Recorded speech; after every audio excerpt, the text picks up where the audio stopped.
Malgré des efforts de recherche considérables, aucune trace n'a été trouvée.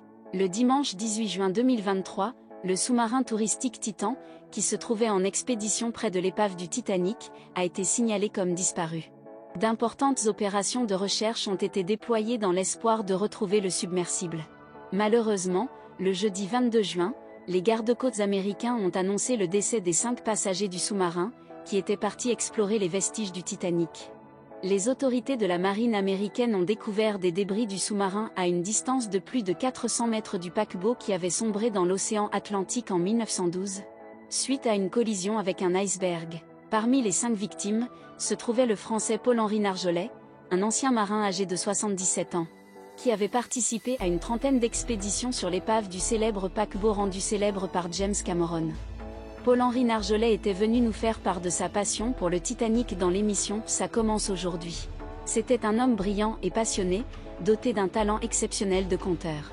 Au-delà de la profonde tristesse ressentie par les familles des victimes, je pense que Paul-Henri repose désormais au cœur de cet océan qui l'a fasciné tout au long de sa vie, a écrit Faustine Bollard sur son compte Instagram le vendredi 23 juin 2023.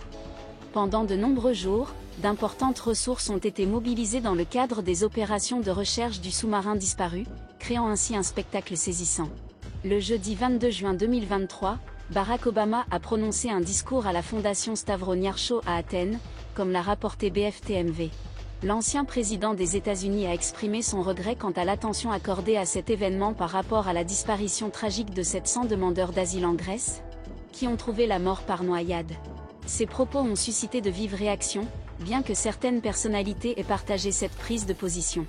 Hélène Sy a exprimé son exaspération sur son compte Instagram. La conjointe de l'acteur Omar Sy a partagé un montage comprenant une photo du sous-marin suivi d'un texte qui disait « 5 hommes portés disparus. Plusieurs millions dépensés pour les sauver ». À côté, une photo d'un bateau rempli de migrants accompagné du texte « 750 migrants disparus. Renforcer les contrôles aux frontières ».